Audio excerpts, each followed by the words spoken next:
Okay, this is going to be the last lecture of fall 2013 differential equation. All right. What are we going to do today? This is this convolution and Laplace transform. Okay? So I better pause it when I'm writing things down like this. Convolution and Laplace transform. Here's the motivating question. So here's the motivating question. Here's Laplace transform of a function y that has, let's say, s squared plus 1 times s minus 5 divided by 2. So how would you solve this problem? That it was kind of test 7 problems, right? Number 7 in the test problem. So typical method is that you do the partial fraction decomposition. That's how you do it, right? But because of this structure of this Laplace transform, it turns out, although it's linear, usual linear operator does not behave nicely with the product of two functions, right? I think I'd like to summarize the entire second half of the semester as a dealing with feeling the pain of the product rule. Was it not? Pretty much you deal with how complicated this product rule is here. So you felt the pain of the product rule. And see what happened in here. This is amazing. So idea is that, okay, so this Laplace transform, we try to figure out that reaches here, that we know the Laplace transform of this one factor, 1 over square root of s squared plus 1. What is it? Anybody remember? This is a sine part. So the sine x is just involved in there. Times, right? And Laplace transform of what is the other one? 2 times e to the is a 5x. You can definitely write it like this, as a product of two Laplace transform, but it doesn't mean it's a Laplace transform of the product, right? If this were addition, then you can bring in using the linearity, right? So here's well, we know there is an answer, and if the sine x and e to the this thing is given, there's a procedure that using the partial fraction decomposition you can calculate it here. But the idea is that they figured out there's nice description. Nice description of this y in terms of using notation we're familiar with it, in terms of this function sine x and 2 times e to the 5th 2x in there. Not going through a partial fraction decomposition. Okay? So that's what we're about to discover. Is all because of the way it's defined. It's a little bit of product form. So let me pause it and move it slightly up. So here's the idea and the general description. General description of the problem is that f and g is figured out. We figured out the problem. Here it's supposed to be y. And we figured out this two factor. We know what the inverse Laplace transform of each of the factor in here. And we want to rewrite it as a single Laplace transform, right? So we're going to enter following like this. What was the definition of Laplace transform about to apply it here to this part here? I'm going to rewrite this portion here with the definition. Anybody remember the definition? Integral from 0 to infinity e to the negative st, right? And ft dt. That's this multiplication, the factor of the Laplace transform. And the other one is a 0 to infinity of e to the negative st and g of that and d of t, right? But since these two things are going to be mixed up, this t is just a dummy variable for one integral, and the other one is going to be a different integral. So I'm going to use different parameter here, or different variable for integral, like u in here. Is that okay? So from here, we're viewing this as an iterated integral. Have all of you taken the Calc 3? Is that right? Yeah. So remember iterated integral and double integral? There's difference between double integral and iterated integral. Double integral is this concept, the volume over this surface, and so on. Iterated integral is the way to compute that double integral. It's just like definite integral is defined using the Riemann sum, right? And then antiderivative thing, fb minus fa, capital FB minus a, that's a way to calculate integral, right? It's almost the same thing. Double integral has its own notion, defined as a volume of something, or formally just the Riemann sum. Iterated integral is the way to compute those things. Okay? So we're going to look at this as an iterated integral, right? So we can bring that inside like this, 0 to infinity, and 0 to infinity, and they're all put them together inside of there. You can look at the first integral as a constant. Is that right? Is that a constant? Given function, this part right here is a given function that's a constant. F is given, that's absolute constant. You can bring the constant inside the integral, right? So it's going to be all together. So I'm going to collect this st and su like this, t plus u. Is that okay? ft times the gu. And this is your choice. How are you going to write this one? Which one is inside and outside is your choice. And du and dt, I did it in this order. Okay? So that product can be written as this iterated integral like this. Let me check on time. Now what we're going to do is that we're going to rewrite this iterated integral, and that process is, if I introduce this, put it into a double integral context, I think it's better to understand it here. But first, our goal is writing this one. Let me write down our goal here. So our goal is that writing as a single Laplace transform. Wasn't there our goal? Here is a product of two Laplace transform, and we want to write it as a single Laplace transform, right? So Laplace transform looks like this, 0 to infinity of e to the s times whatever the variable here, right? And times a function. So since we used t and u already, I'm going to introduce a new variable called v, right? So that there's a dv. Does it look like a Laplace transform in the right-hand side? You just have to figure out this one as a function of v. Does that make sense? Okay. If I can figure out something only in terms of v in there, and then I succeeded. So we're going to reorganize this one so that it looks like this. And then that y here is going to be the function in terms of the v in there. Okay? So this I'm going to write it as a down here. This is, let me do that again.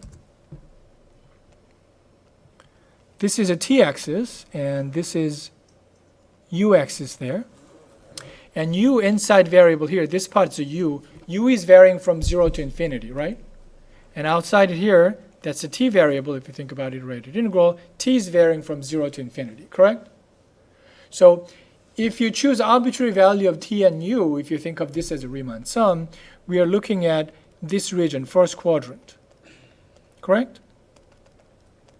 So basically what this is that double integral over this region. So I'm going to call this region, D is not good letter for this one, right?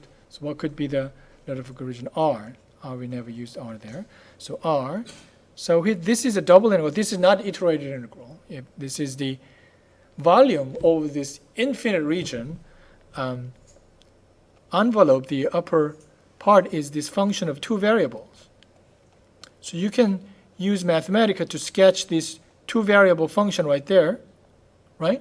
Plot 3D or something, then you will have some function above this UT plane, correct? And the volume underneath it is going to be this value. It's just funny that it has happened to be the infinite region, but it turns out it dies out really quickly so that it's a finite number. Why does it die out really quickly? Because of this exponential decaying factor. So that's what it is. So the goal is, it seems like what we want to do here is just to simply change the variable such that t plus u here should be called what? Just that whole thing v here, right? So we want to change the variable. You probably learned this change of variable after you learn this double integral and triple integral. And so that's the one thing. And since the nature of our domain is a two-dimensional, we have t and u, the two variables are varying, so you got to play with the two variable. One is now called v, And the other one, you can keep or t or u. That's the idea. So now we have a new variable v, and we'd like to get rid of u and write it in terms of t and v. So what is this u in terms of t and v here? Is that v minus t? All right. So also our goal is that given v here, over here in this part, given value of v, we want to write inside as a function of v in there. So I guess our goal here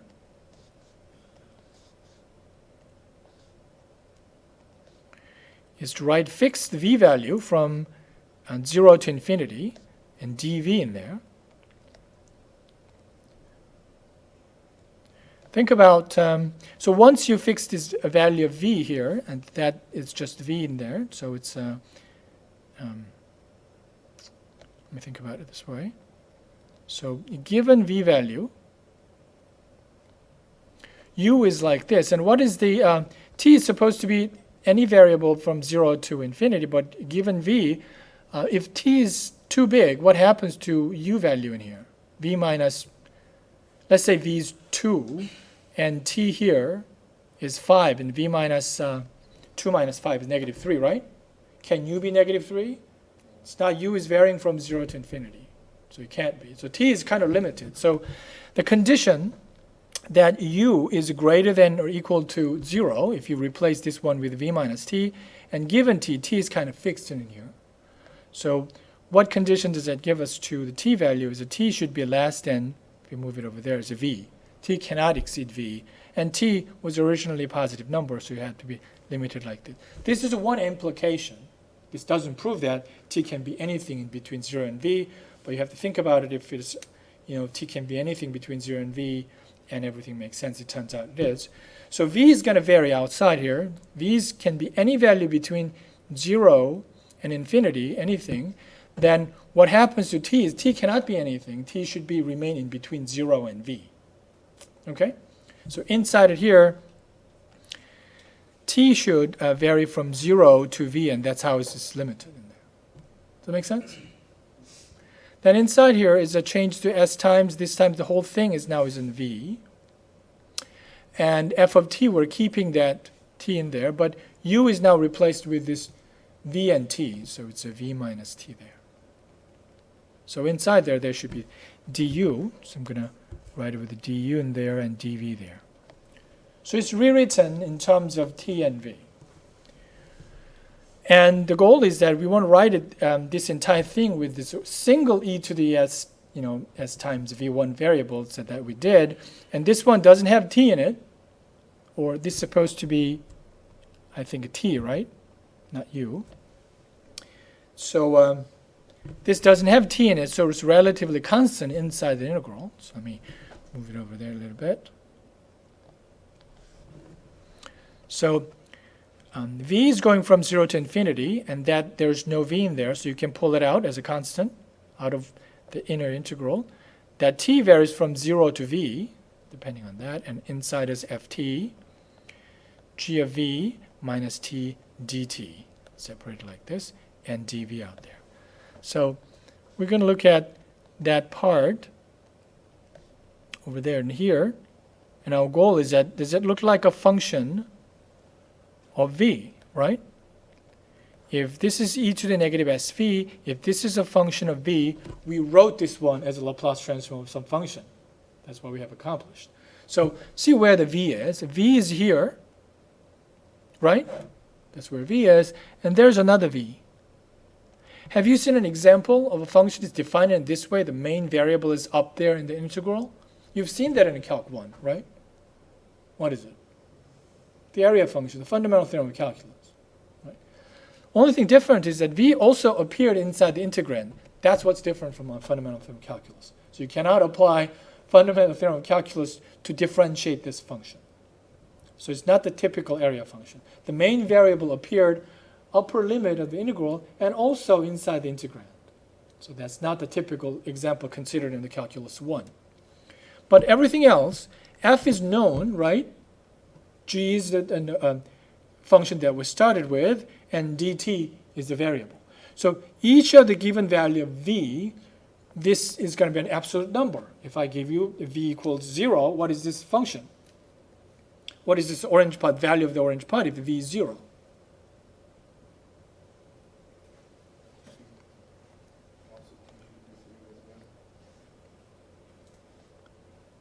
It's a 0 because the integral from 0 to 0, right? But if v is 1, then I hope you just recognize this as an absolute number. If I give you f and g, and v value here is 1, then you know this is going to be an absolute number, right? So does it look like a function of v? Yeah? Inside of the function of v. So therefore, we wrote the product of Laplace transform as a Laplace transform of one function. Yes? Do we need the Jacobian vector on this one? Here, the Jacobian vector is indeed this 1 by 1 transformation here is 1, 1, 0, 1 here. So the Jacobian here is 1. But I maneuvered around, not going through actual typical change of variable, but actually going through just rewriting the variable. But I think you're right. You have to be careful when v is, especially t is there, it's okay, but replacing du with a dv, and you have to be careful. I think Fabad is absolutely right. You have to think about the Jacobian vector to be careful. But here is if you look at the transformation, the 2 by 2 matrix looks like this, and its determinant is indeed 1. So the Jacobian is 1, so it's not affected. But it is something that you have to be definitely think of. Thank you for the corrections. But this remains a correct formula. So this is the motivation of a definition of something called convolution. I give you two functions, and we want to cook up the function in this way that never appeared in the Calc 1 or anywhere. What is that called? If I give you two functions and cook up a function in this way, it's called the convolution of two functions. So I'm going to define it here. So here's the definition.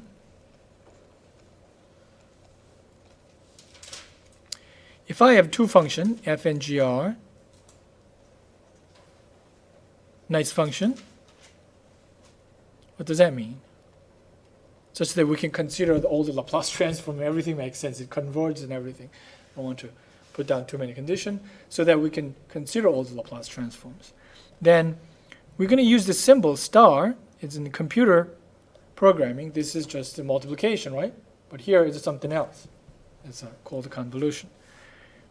F and g, we cook up this. If I give you two functions, and this function right here you're looking at is denoted by this f star g. So this main variable goes upstairs, the limit x there, and ft, and there's no x in that, but x appears inside the g part in here. It's not quite symmetric, therefore, right? If you swap an f and g, it looks like a different formula, right? So it makes us think that f star g maybe is different from g star f from this definition, but it is true that they commute, but it needs to be justified. Okay, so if you consider that, what happens is that this important observation or theorem is that if you look at product of two Laplace transform, right, you can write it as a single Laplace transform. How great is that, right? So what is that? These two things appeared in this form. That's what our earlier calculation is about. This whole thing is now denoted as this convolution f star g, right? So here's the f star g. So we have a neat description of how to rewrite the product of two Laplace transform into a single Laplace transform. Right? This is an amazing application. For example, if you go back to this problem, this is an earlier problem. We were looking at you have to do the partial fraction decomposition and so on. It's a fairly good deal of calculation. So let's see. We're going to take that problem. Let's see if I can copy this one. I'm going to pause it. There. So this is our problem. There. So we're not going to do partial fraction decomposition. We're going to use this idea. Let's write it as Laplace transform. We already did that. So that was a sine x, right? And Laplace transform, what is the other one? 2 times e to the 5 times x. So we know individual factor. All you have to do is just convolute these two things, right? You can't use that in the final. all right? But on an exam, you have to go through the partial fraction decomposition. You use this convolution method. So what is the answer? Here's the convolution of the sine x times 2 times e to the 5x, right? That's the answer. So if you look at the left-hand side, what we're looking for is this y. If right-hand side is written as a single Laplace transform, y is going to be that function. Okay, that's the idea. So let's write that out. So y is going to be sine x convolution with a 2 times e to the 5x. So I want you to apply this definition here. If you see two functions is convoluted like this, we're going to write it as a single integral, 0 to x, right? Who wants to volunteer for the first part in here? First factor inside the integral? Sine of t. Okay, so the function f of x changes to just f of t inside the integral. Okay? How about the second part? 2 times e to the 5x. 2 times e to the 5 times T minus. the variable, the gx, changed to x minus t. So that changes to x minus t here and there. Integral dt. It's not explicit form, just like the variational parameter, right? In the variational parameter, you go through nothing like the partial fraction decomposition, a pretty straightforward Kramer calculation. But at the end, you have to figure out v1, not v1 prime, right? So in that, you have this integral description at the end. So here, you can definitely separate this nicely. In this case here, because of the exponential law, e to the 5x can go outside the integral, right? You can separate it. But sometimes you have sine of x minus t, then you have to use addition and subtraction formula to split it all up. But this, just like the variational parameter, this is a very, very nice description. Not using any explicit calculation. And from that, sometimes it's always useful to argue that, argue lots of things, when you have this nice theoretical description in here. All right? So does it look like a function of x here? You have to understand this looks like a function. If I give you x equals 5 and you plug it in here, you're supposed to get a definite number. Does it look like it? Yeah. So that's the answer, one different shape of the answer, just like variational parameter.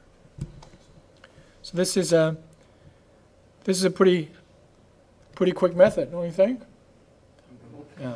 No, it's not. No, I mean the justification is long, but this method is a lot faster than the variational parameter. I'm going to show you a next example, actually how to solve this one. And I'm going to compare this one with the variational parameter. So this is the convolution thing again. So we're looking at an example that to show how simple and powerful this method is going to be. So it's a typical example we looked at in judicious guessing problem. It took lengthy procedures to finish this one. So here, what we're looking for, find, how about that? Find a particular solution. And I was saying, a particular solution and free initial condition. You can put down any initial condition that you like that makes the computation convenient. So here's what happened when you apply the Laplace transform to the left-hand side. It's 2y prime, 2y there, right? And you apply the Laplace transform in the right-hand side, and we're not going to do anything about the right-hand side. We already know this part as a Laplace transform of something, and we're going to convolute with something else. So we're going to leave it that way, not really calculating this one. And think about what initial condition makes this Laplace transform in the left-hand side easy. There's a y0 and y prime of 0 kicks in when you do the Laplace transform, right? So if I make all of them 0, isn't that simple and easy way to do it? So why don't we make, assume y of 0 is what? 0, and y prime of 0 is 0. And then when you do the Laplace transform, all those initial condition part disappears. So what do you think is going to happen? When you apply Laplace transform to the y double prime, what do you get usually? S squared, right? Laplace transform, and then initial conditions, right? But they're all 0. How about when you apply it here? You get 2 times s there, right? Multiply by the Laplace transform of y, then initial condition, they're all 0. So you actually end up by collecting simply just this guy on the left-hand side. Right? What do you think? You agree? Yeah. So let's factor. Well, then next thing you do is we divide this one, the Laplace transform.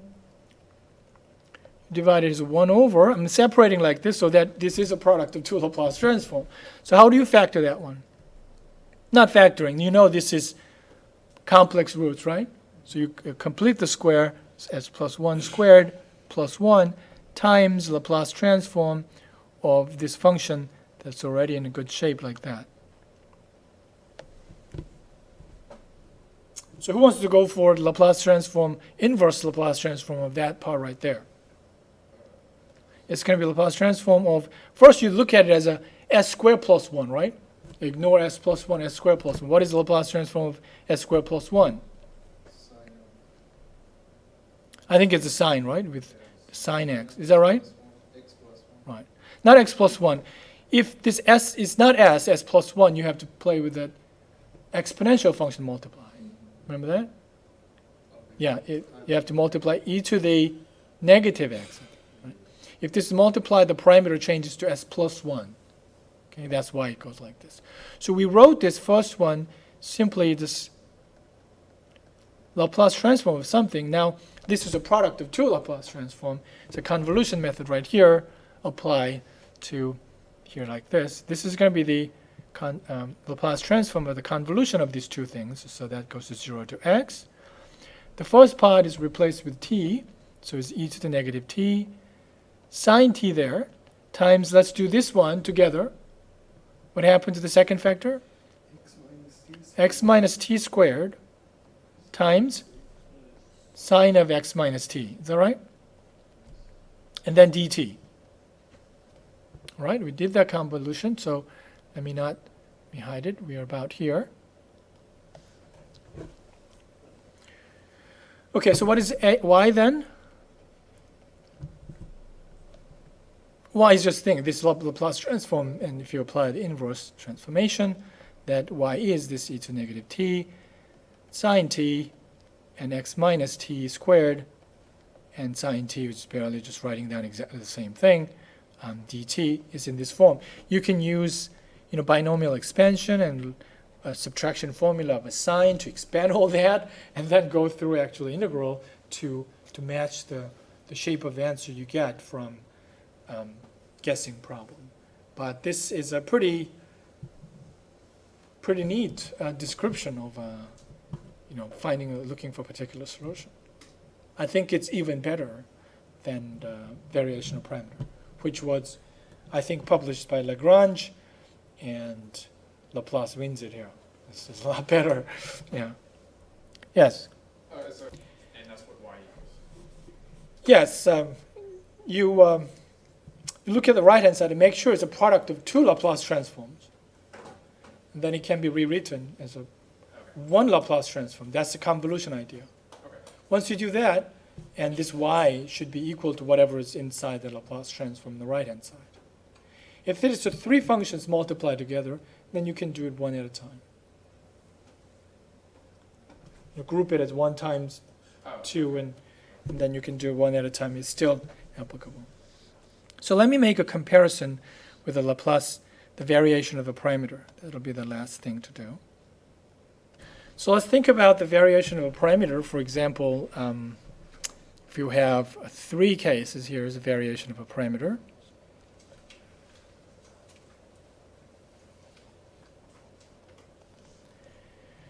If you're looking at order 3, order m equals 3, then how did the coefficient go? So we're looking at, and this kernel of L is consisting of 3 functions, independent, C2F2, C3F3. Then the solution of, let's say, So we're looking at this type of problem. L of y is phi, right? Where L is its order 3 differential equation, then we write it as this method guarantees that y can be written as v1 f1, that's the part of the kernel, v2 f2, and constant coefficient case, this f1, f2, f3 are exponential functions, right? Most of the time, or with a sin x thrown in. Then how do we find this v1 and v2, v3? And is this method basically. So it is coming from this linear equation where this matrix is the coefficient as a function, f2 and f3 double prime in there, and is a v1 prime, v2 prime, v3 prime. So once you solve this one, you have to do this definite integral to actually get down to the v1, right? So you solve this one using the Kramers rule. Using Kramers rule, you solve that one, and you have this v1 prime equals the Wronskian divided by the determinant of 3 by 3 matrix where this 0, 0 phi appears and so on. So once you do that, let's say write it as a vk, and this is a very different version, then you have to write down the answer in that form. The vk is actually the integral from 0 to x. If this is defined in 0, you can write it this way. Whatever the calculation, you have it in there. And it's a dt in here. But this is not the answer. You have to put this one back and multiply to the kernel and write it out. That's the answer, right? So you calculate, looks like a final bit for the variation of parameter, but you have to go back and write down y as, okay, this is v1 calculated in this fashion. You got to multiply to the first member of the kernel, multiply to the second member of the kernel, and so on. So that's how this one ends there. So this is how you find general solution of a particular solution. This is for a particular solution. So variation of the parameter allows you to find a particular solution. If you want a general solution, you have to add the homogeneous solutions and apply the initial condition and figure it out. And that's how this one goes, right? Variation of parameter. But in general, you can do provide the general description with this Laplace transform, which is the following. So for the simplicity, we're going to consider the case where this L is given by a polynomial. I hope you know what I mean by that polynomial part. I don't know what's going on here, but it's dying out. So let me pause it here.